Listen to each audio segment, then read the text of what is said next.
ఉద్యోగులకు పెన్షన్స్కి స్వాగతం సుస్వాగతం. ఇది వచ్చేసి మనకు టీవీ9లో రావడం జరిగింది.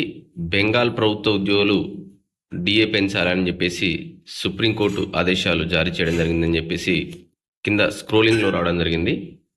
దానికి సంబంధించినటువంటి మ్యాటర్ చూసినట్లయితే మనం ఇది ప్రభుత్వంపై ఉద్యోగులు సాధించిన అతిపెద్ద విజయం అంటూ రావడం జరిగింది. పశ్చిమ బెంగాల్ రాష్ట్రంలో ప్రభుత్వ ఉద్యోగులకు డిఏ బకాయిలను చెల్లించాలంటూ సుప్రీంకోర్టు ఆదేశాలపై ఆ రాష్ట్ర బీజేపీ హర్షం వ్యక్తం చేసింది.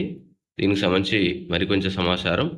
Supreme Court of India's judgement on dearness allowance justice delivered a landmark verdict on dearness allowance.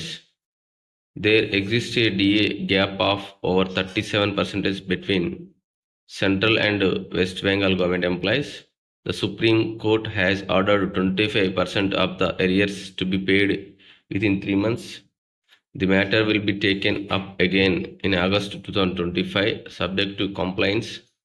The court sternly reminded the state that it cannot claim financial hardship while denying rightful dues to workplace. ఇది వచ్చేసి మనకు ఈనాడు దినపత్రిక రావడం జరిగింది.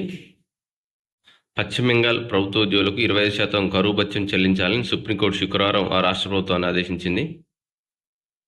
3 నెలల్లో ఈ ప్రక్రియను పూర్తి చేయాలంటూ జస్టిస్ సంజయ్ ఖరోల్, జస్టిస్ సందీప్ మెహతాల ధర్మాసనం మధ్యంతర ఉత్తర్వులు జారీ చేయడం జరిగింది. తదుపరి విచారణ ఆగస్టు నెలలో చేపడతామని తెలిపింది. కేంద్ర ప్రభుత్వ ఉద్యోగులతో సమానంగా డిఏ చెల్లించాలని కోరుతూ రాష్ట్ర ఉద్యోగులు కలకత్తా హైకోర్టును ఆశ్రయించారు. డిఏ పెంచాలంటూ 2022 మే నెలలో హైకోర్టు ఆదేశాలు ఇచ్చింది.